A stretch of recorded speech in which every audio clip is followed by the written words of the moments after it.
มื้อที่15รอบที่1ในโปรเจกต์ปั่นพอร์ตจาก500ไปสู่2,000ใน30มื้อตอนนี้ข้อยก็อยู่ที่หน้ากระดานเทรดของ PX Trade อยู่ในหน้ากราฟของกราฟ Dogecoin ซึ่งตอนนี้ก็เวลา7โมงของวันที่23 7โมงปลาย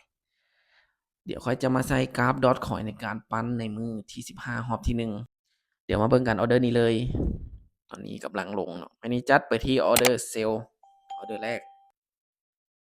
มาเบิ่งกันว่าออเดอร์แรกจะสามารถลงได้หรือบ่ลงมาลูกลงมาออเดอร์แรกแฮกมานให้แหน่ลงมาได้บ่ลงมาอีกลงมาน้อยเดียวสวยลงมาเลย4 3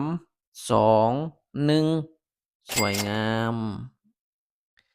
ถือว่าออเดอร์แรกแฮกมานออเดอร์แรกแฮกมานมาเบิ่งกันที่ออเดอร์ที่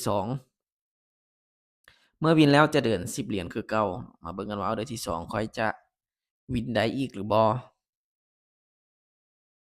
ตอนนี้แนวโน้มก็ยังลงอยู่ไม้นี้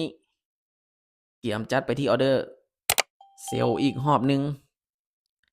มาเบิ่งกันว่าออเดอร์ที่2นี้จะสามารถลงมาอีกได้หรือบ่ลงมาลูกลงมาลงมาหาฐานด้านลุ่มก่อนลงมาหาฐานด้านลุ่มพี่หรือว่าฐานตัวนี้ก็ได้นี่เดี๋ยวมาเบิ่งนำกันว่าจะลงไปได้บ่ตอนนี้ลงมาแล้วหน่อยหนึ่งลงมาลูกลงมาเอสวยงาม4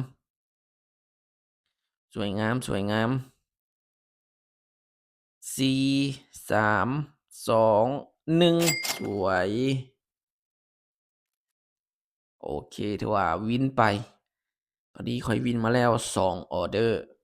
มาเบิ่งกันว่าออร์เดอร์ที่3ข้อยจะวินได้บ่ถ้าว่าออร์เดอร์นี้สามารถวินได้หรือว่าชนะได้ข้อยก็จะสามารถบรรลุเป้าในรอบที่1ของมื้อที่15มาเบิ่งออร์เดอร์นี้เลยแนวโน้มยังล้มอยู่เนาะมื้อนี้จัดไปที่ออร์เดอร์เซลล์อีกรอบหนึ่งจัดไปที่ออร์เดอร์เซลล์อีกรอบหนึ่ง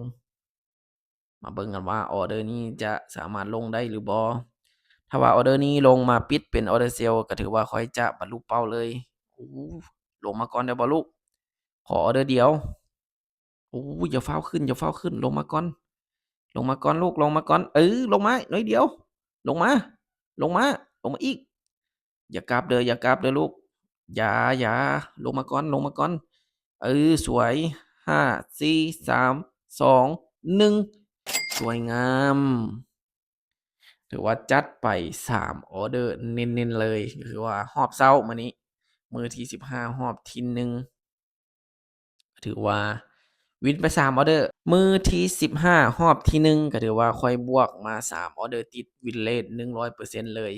กำไรมาอยู่ที่28.5เกินเป้ามาอยู่ที่3.5ไปปอนกำไรใส่ตารางก่อนมื้อที่15รอบที่1กำไรมา28.5เดี๋ยวไปเก็บใหม่ในรอบที่2ในตอนแลงหรือว่าตอนสวยถือว่ารอบที่1ถือว่าค่อยบรรลุเป้าเป็นที่เรียบร้อย